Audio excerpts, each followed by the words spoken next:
George Fury on pole, Robbie Francevic alongside him on the front row of the grid. It's going to be a fantastic round of the Touring Car Championship, as have been the 2 rounds so far. In the 05 Commodore, I guess for you it's a fairly tense moment. Yes, it is.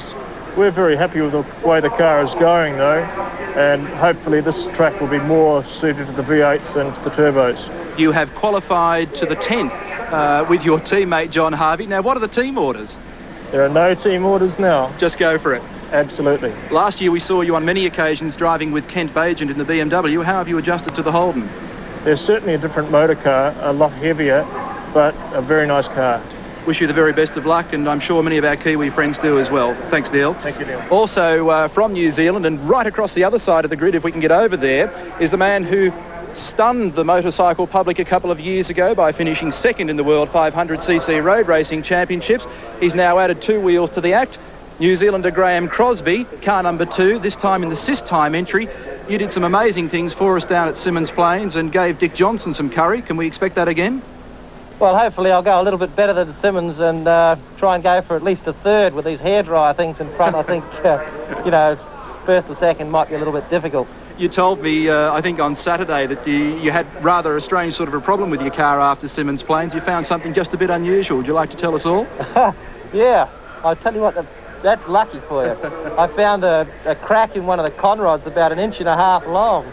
And I guess that would be about a $5,000 engine job at least, even if we have got Larry Perkins doing them. It's a bit of a problem there, but we're okay now. We've got a brand new engine, heaps of horsepower, and hopefully we'll win it up the straights. Are you enjoying your 4-wheel encounter? Oh, hell yeah. Yeah, brilliant. Absolutely brilliant. I haven't got a stereo in here, but apart from that, I can't fault it. It's good. And can we see you for the remainder of the Touring Car Championship? I'll tell you, I'm probably Monday or Tuesday. We'll keep our fingers crossed. It's great to have you with us in the Touring Car Championship so far. Very best of luck today. Thank you.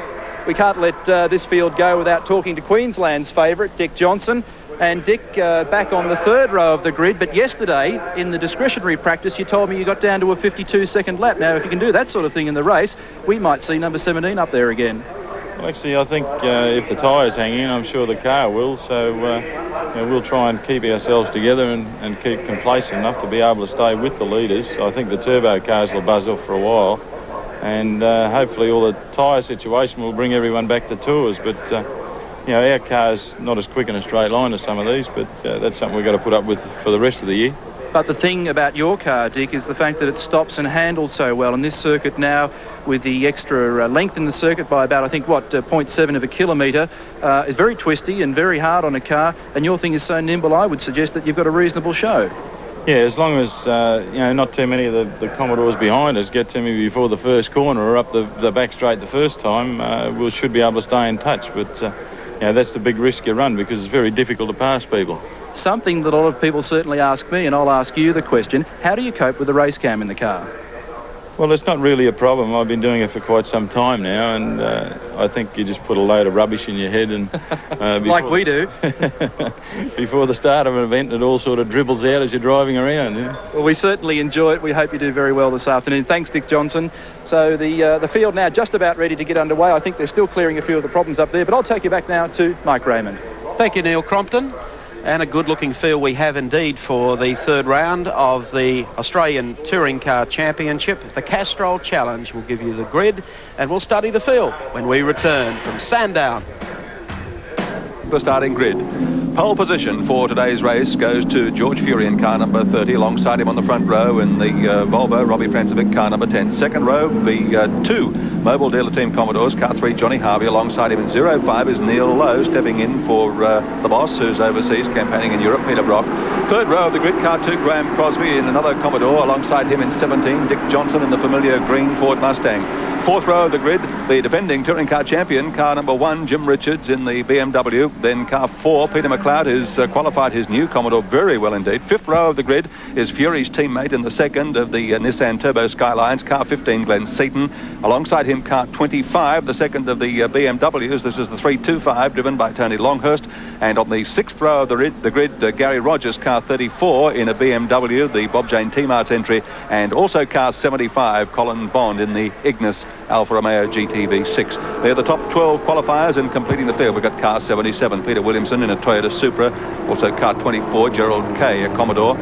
20, Jim Keogh in a BMW. 28, Laurie Nelson, a Ford Mustang. 21, Graham Lusty in a Commodore. 36, Murray Carter in a Nissan Skyline. Good to see Murray back. Car 18, Ray Ellis in a Commodore. And rounding out the field, car 78, Brian Sampson in a Mitsubishi Starion.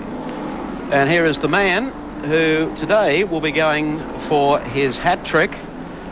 Robbie Francevic of New Zealand in the Valvoline Volvo Dealer Team Turbo. New paint job. Of course, it's turned out the same as the factory Nordica cars in Europe. But the man he has to beat off the front row today is, of course, George Fury, the man who absolutely blitzed them in qualifying yesterday, and the recipient of the Bob Jane T-Mart's $1,000 pole prize. You've heard Neil Lowe speaking a while ago to Neil Crompton. And, of course, he is confident that they have perhaps the combination to make life a little tougher for the Turbo boys here at Sandown. A good crowd has turned out at Sandown for the third round of the touring car title. Promises to be a great race. The battle up front will certainly be interesting between the two turbo cars for maybe the first 10 laps or so. Glenn Seaton running the second Peter Jackson Nissan Skyline here today. And there is a section of the big crowd in the grandstand as the field comes back to line up prior to the start. 21 laps the distance. And George Fury now making his way up to share the front row with Robbie Francevic. The two mobile Commodores, Neil Lowe in 05 and John Harvey in number 3, will share the second row, then Graham Crosby and Vic Johnson the third row.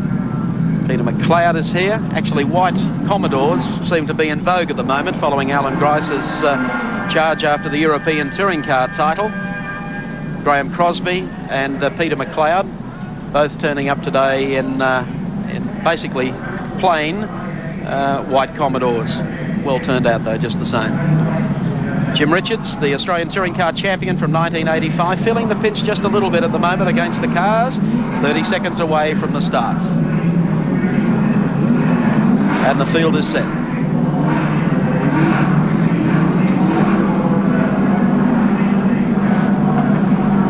10 seconds away from the Castrol Challenge, round 3 of the Australian Touring Car Championship, and they're racing. Crosby, a beautiful start. Fury's watched it at the start, and Neil Lowe moves up smartly. Now Fury picks the pace up on the inside as they go down to the left-hander, and McLeod also making a brilliant start here on the outside. Let's make sure they all get through the turn, and none of them wind up in the sand trap as they go. Somebody does.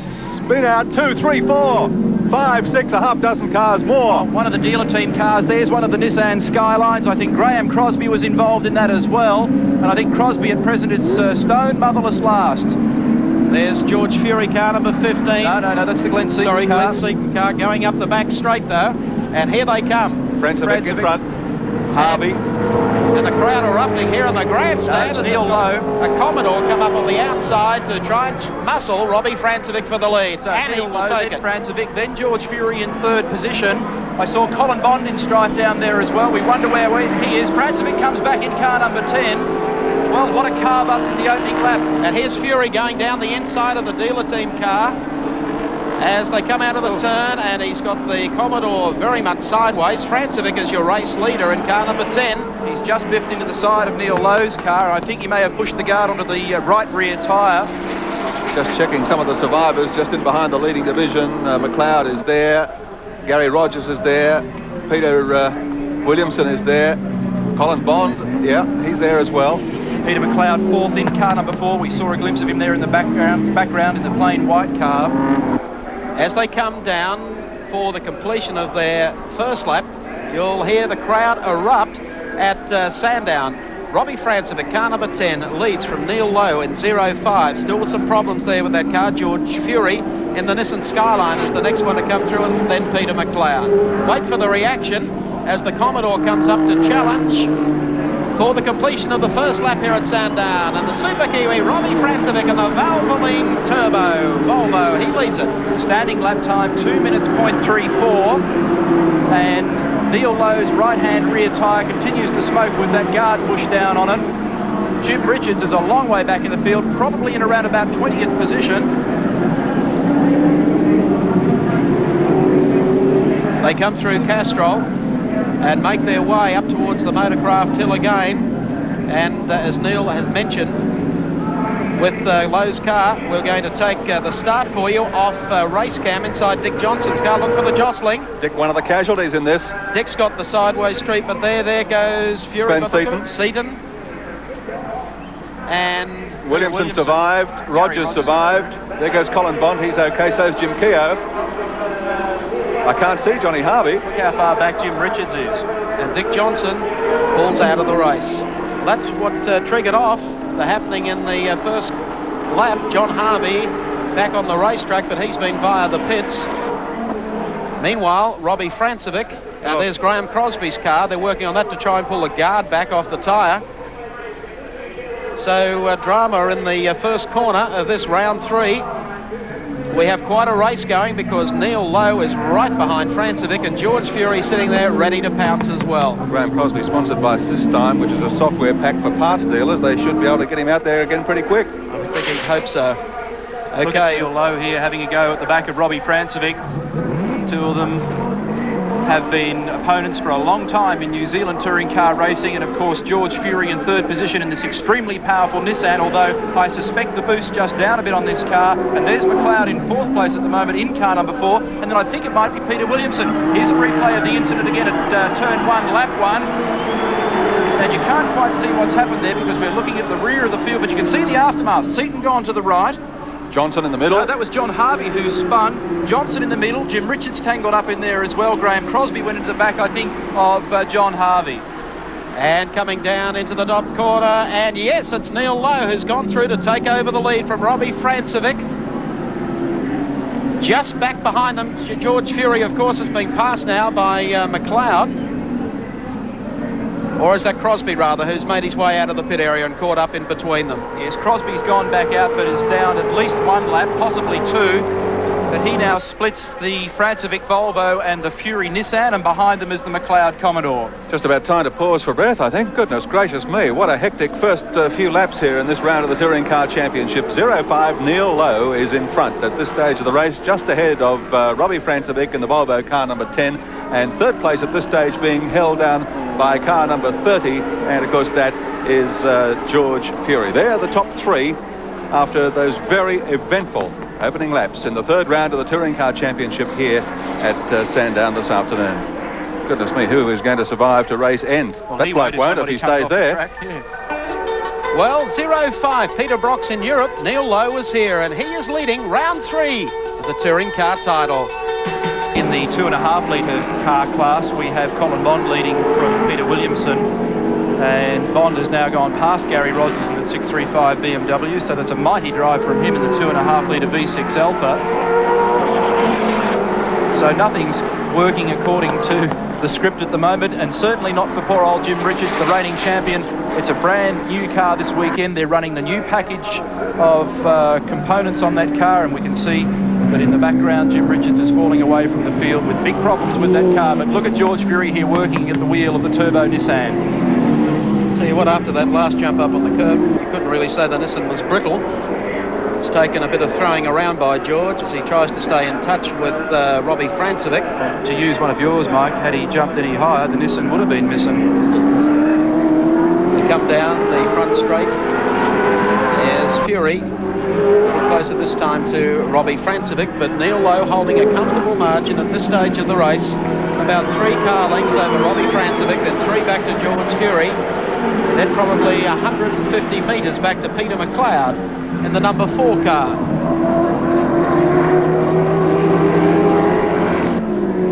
The Volvo Dealer Team, a new big budget assault on the Australian Touring Car Championship, New Zealand Touring Car Racing, and our major endurance events later this year. Backing also from Valvoline, and this bunch again starting to tighten up. Francevic now gets into a position where he can do something about the V8 Commodore. He's about to do it. The Volvo with about 340 odd brake horsepower, the Commodore with about 400. And the Commodore has the legs at the end of the back straight just to hang on. Francevic very strong under brakes. This will possibly be one of the last times that we see Robbie in this car, because there's a new right-hand drive Volvo on its way from Sweden at the moment as a part of this new works entry. And this car will go into the hands of Tasmanian ace John Bowe as Neil Lowe locks up the front right into the hairpin. Going to lock bumpers with Robbie Francevic in a minute. They get much closer. Well, the good news for Lowe is that guard that was rubbing on the rear tyre is no longer causing a problem. Because half the tyres worn off. Straighten the car around, a few turns back there. Francevic finds Fury very close to him as they come through this part of the course. We're down towards Dunlop. Nice pace being set by Neil Lowe. He'll be able to dictate things quite effectively from that position in the field. He's got enough horsepower for both straights to accommodate the Volvo at this stage, so tyres could hold the key to this. The third round of the Touring Car Championship, the Castrol Challenge from Sandown. They've changed the front spring rates in the Commodore this weekend in both the car number 3 and 05 cars, and they claim that it's certainly making the car handle a lot better at this circuit. The crowd again roaring as Neil Lowe goes by, followed by Francevic and then Fury. One-third race distance gone, 14 laps remaining. They were also experimenting with a couple of engine changes in this car, or at least changes to the engine, which they claim will give them something like an extra 10-odd horsepower. The moves that they were making, they decided to retract and not use this weekend for reliability reasons. But the news is that the Commodore could be even quicker in the near future. Here's Robbie Francevic making his run on the outside of Neil Lowe. Bumper to bumper, door handle to door handle. Two Aucklanders alongside one another, and it's the 05 Commodore that has the legs, quite surprisingly. Francevic will come in under brakes on Neil Lowe, and Fury drops in for the inside run as well. And Francevic goes through. Lowe sends it sideways, goes out. The big cheer coming up from the crowd here because Lowe keeps the pedal down and he's going to come out, still running, in about fourth spot. Yep, fourth spot. McLeod goes past to take up third placing. Well, just maybe a slight touch there between Fury and Neil Lowe. Sent Neil into a spin. But he's coming back very aggressively. Talk about exciting motor racing. Lowe tried to hang on to it all the way. He finally surrendered and went right round in a left-hand loop. Let's take a look at the replay of this incident along the back straight when George Fury tried to go underneath Neil Lowe. It looks like we might have a problem with that. We'll come back to it as we look at George Fury in car number 30. So Fury has come off here with a second place, inheriting that. Robbie Francevic, the leader. Peter McLeod from Wollongong on the south coast of New South Wales has gone up into third place, and that's good news for him on the unsponsored Commodore. They're coming out of Castrol GTX onto the main straight. Gary said before, a little more than third race distance, and by gee, we have had nothing but action in this race so far. Francevic the leader in car number 10, and the crowd is on its feet as their Kiwi man Robbie Francevic goes through in car number 10. And it's still George Fury in second, and the cheer goes up again for Neil Lowe, who's given them something to cheer about with his act at the end of the back straight, and he's now locked in battle with Peter McLeod. Well, what a race. Robbie Francevic. And of course, right behind him is George Fury.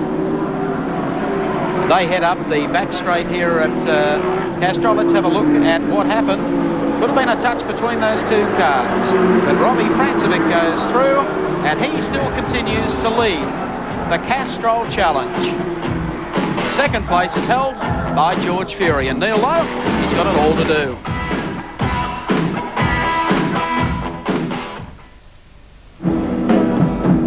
Of the Australian Touring Car Championship, and now has the lead over car 10, Robbie Francevic's Volvo. Neil Lowe in the 05 Commodore has regained third place ahead of Peter McLeod in car number 4. Then we've got Colin Bond, followed by Peter Williamson, then Murray Carter, Gary Rogers and Tony Longhurst in 9th position.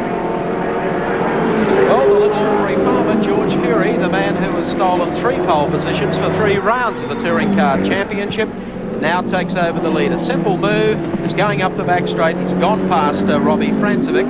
This is the car yesterday that scored pole position with a 150.7 to the Volvo's 151.8. It's also remembered that Francevic is the leader of the Australian Touring Car Championship at the moment, and although George Fury has put in some tremendous performances, he didn't score, of course, in that first round at Amberoo Park. He picked up points in the second round in Tasmania, so there's quite some deficit. The fellow that's actually in second place is Tony Longhurst. He's driving the Class A BMW 325. He's back in 9th place at the moment. So Fury needs all of these points. The way he's working at the moment, it's going to happen.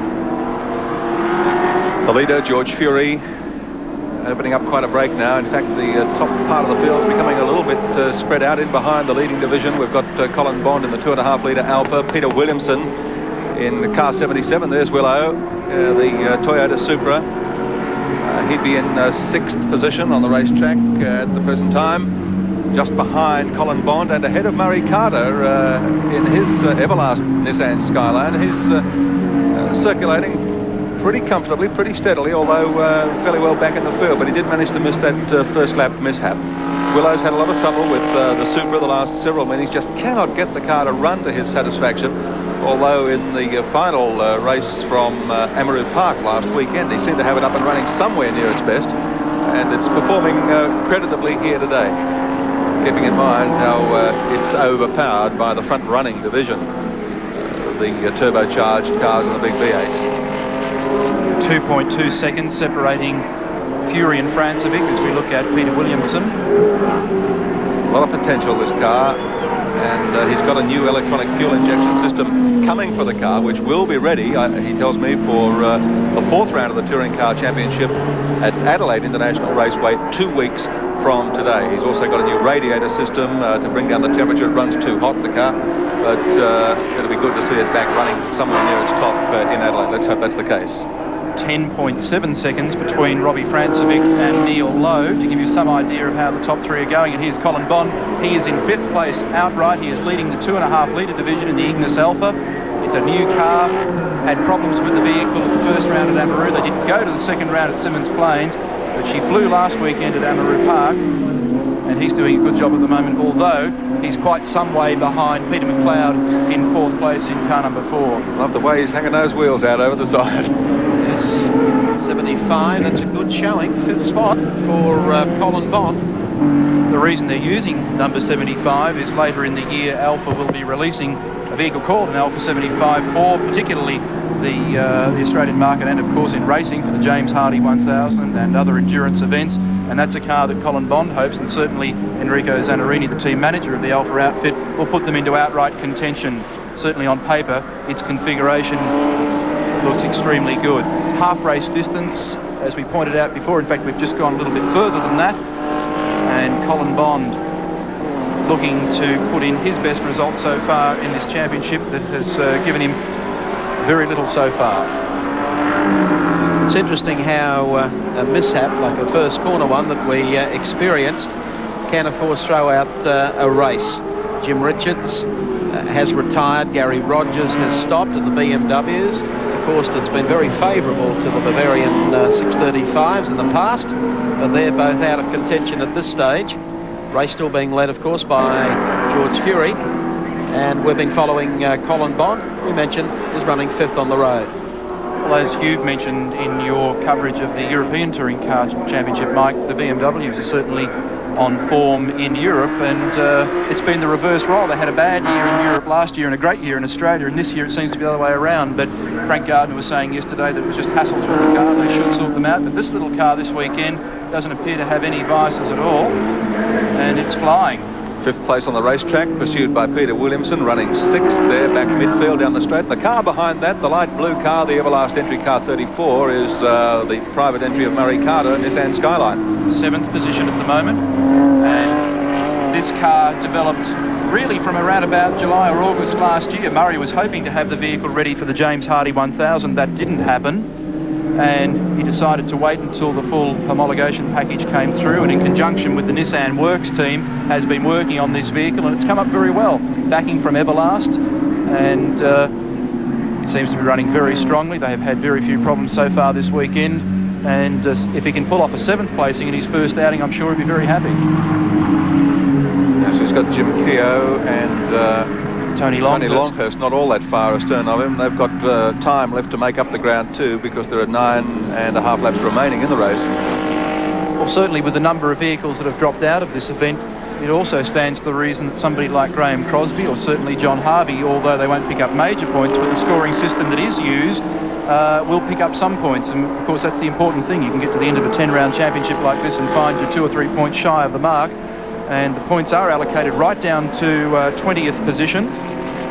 So people like Crosby and Harvey and so forth at the moment are all trying to notch up those valuable points. The next round of the championship moves on to Adelaide International Raceway, and that is also likely to be a very entertaining encounter as Murray Carter works at the wheel here of the Everlast Nissan Skyline in this part of the course, which is very difficult, hard on cars, hard on the driver, physically demanding. And here's the leader, George Fury, car 30, end of the back straight, the hairpin. No, it's not, it's Glenn Seaton. In fact, let's recap the top three as the Castrol scoreboard comes up, and it's George Fury leading from Robbie Francevic, and in third place, 05, Neil Lowe. A shame. The sad fact is, though, that, you know, we hear it all the time. We always try to give as many of the drivers, you know, a good run and a good plug for their sponsors, but it's a fact of life. You've got to be there and you've got to run consistently to get the coverage. And I know it's sort of the old horse chasing its tail trick. However, I hope he comes up with a sponsor. Good luck to him. But Peter, keep in mind, you're not the only one. So George Fury continues to lead, car number 30, the Peter Jackson Nissan. That time through I had Fury to 152.3, and that's just, well, let me see, that's very, very close to his qualifying. In fact, I'll double check that because that may even be a new lap record. 5 laps remaining as Neil checks that time. Fury, Francevic. The lap record, sorry to break in there, Wilco, is 153.6, and that's held by Dick Johnson. So, and I'm sure it was even lower than that in the earlier stages because Fury was flying in those opening 10 laps. Well, George Fury giving the Peter Jackson Nissan Racing team every chance of success here today during the third round of the touring car title. Pole on 3 occasions, led at Amaroo, led at Symmons Plains, and leading today at Sandown. What a great little car it is. And the gap between he and Francevic is now less than a second, so the race is a long way from over. Slower car between the pair, though, on the track at the moment as they go down the Dandenong Road side of the course and through the S's. That won't help Francevic any. Where Francevic gains is down through the infield section of the racetrack with all the tight turns because the Nissan, they're still playing around with the handling. They're far from happy with the car at the moment. Francevic's got by Gerald Kay, that slower vehicle, as I mentioned, and now sets out again in pursuit of George Fury. The thing that I've noticed particularly about the Nissan, though, this weekend, Mike, is that whereas at Amaroo and Symmons Plains the car was sliding a lot, that seems to have been cured. But he is incredibly fast in a straight line, and that's the problem as far as Robbie Francevic is concerned, because down the straight no one is running quicker than George Fury. It falls probably 20 or 30 metres every time down the straight. Gerald Kay still continuing back behind them in the Commodore. 4 laps remaining. Driving in the Jag Parts Commodore. The other thing that I learned yesterday about this car in the lead at the moment is that for the first time this year they're experimenting with a new Dunlop radial racing tyre, as yet unavailable to most competitors, and the Nissan team have been experimenting. They've been trying all sorts of different combinations, so perhaps that's helping in some way, shape or form. So George Fury, car number 30, up the Motorcraft back straight, and you'll notice that the gap that he held over Robbie Francevic will now dissipate as they come onto the loop area, section of tight corners. Francevic will close up all the way through here, but George knows he has the edge on both straights. So little George Fury in car number 30, the Peter Jackson Nissan, continues to lead round 3 from the Kiwi Robbie Francevic and Neil Lowe. And George Fury is still the race leader, being stalked though by Kiwi Robbie Francevic in car number 10, the Valvoline Volvo. At this stage though, George seems in command of the situation. Neil Lowe still running in third place. He's not going to be challenged for that. There's Francevic. The gap's still about the same as they come across the line, with about 2 laps remaining. And the gap is about 100 or so metres back to Robbie Francevic. In terms of time, Mike, it's just over a second, and there's a further 22 seconds between our second place man, Robbie Francevic, and Neil Lowe. This is Tony Longhurst in car 25, second place in the series at the moment with a total of 39 points. arriving at that from a great drive at Damaroo Park and also at Symmons Plains. It was a third at Damaroo, a seventh at Symmons Plains, and the little 325 car, which is what's called a Class A car, gets more points than the bigger cars, is looking pretty good. This should be the leader, George Fury, car 30. Well, not only Tony Longhurst in the 325 doing well in the Australian Touring Car Championship, but of course BMW doing extremely well with the 325 model in the European title.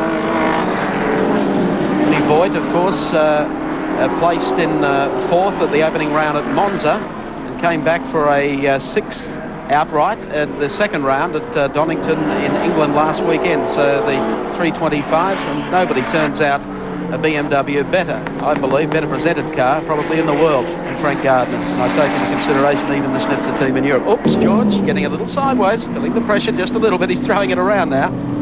Laps are running out. Robbie still close through this section of the track. But George, I think, will be delighted to give Freddie Gibson, Howard Marsden and all the boys at Nissan a win here at Sandown today. Hometown crowd. They've been barracking George since the race started. And he's heading down past the pit area now. 3 pole positions for the Peter Jackson Nissan team so far this year. And today could be their first win, and I would suggest the first of many the way things are shaping up. And young Glenn Seaton has debuted the second of the 2 cars in this team this weekend, and Gary Scott from Queensland will also have a run in the car. So the Nissan team is going to be very strong. We saw some smoke before from the Gerald K Commodore. That's been doing that for some time. Gerald's still hanging in there. Yep, doesn't appear to be terminal. Coming out of Castrol and heading up the back straight, Motorcraft. And George Fury, one of motor racing's most likeable people. Very friendly little fella. He's been around racing for many years. A rally star. Boy, hasn't he made the change over to touring cars a strong one. He gave Nissan an endurance championship as far as manufacturers go a couple of years ago, and he's a multiple Australian rally champion. Sensitivity for a motor car is brilliant, and the gap at the moment between he and Francevic is 2.21 seconds. And unless he makes a big blue with now a lap and a half remaining, it's all over bar the shouting. They come once again through the loop, heading on their way to Dunlop car number 30, the Peter Jackson Nissan Skyline, driven by George Fury. There's Francevic. He stalked George throughout this race, thought that he would have perhaps a much better shot at winning here at Sandown today, but he'll be comfortable with second points today, retain the lead outright in the touring car title. Coming down past towards the pit area now, into the right-hander. And I think the champagne corks will be popping in the Peter Jackson Nissan tent shortly. Coming out of the last corner onto the long front, finishing straight at Sandown, and George Fury will come across the line and take it. Checkered flag for little George. He wins his first touring car championship race of the season.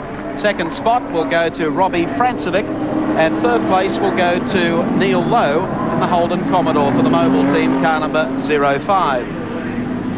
Well, what a splendid performance from George Fury. As I said before, 3 pole positions so far this year, and this the first win, and that will make Howard Marsden and Fred Gibson and the entire team extremely pleased indeed. Also a great performance from Robbie Francevic in car number 10. And of course the aim of the game for him now is just consistency. He's already got a very handy points gap, and a quick calculation in the brain here would tell me that Robbie Francevic would go on to about 82 points in the championship, continuing to extend that lead, and that's a fine performance from the Volvo guy. Other great performance, of course, was Neil Lowe. That was sensational stuff in the opening laps for him, and what a shame he went round at the end of the hairpin down here at the back straight, because we may well have looked at Neil Lowe's first victory in the Holden Dealer Team car 05. Well, George Fury wins round number 3. We hope you've enjoyed our telecast from Sandown. Make sure you join us a fortnight from today from round 4 from Adelaide International Raceway. Touring car on the 7 network.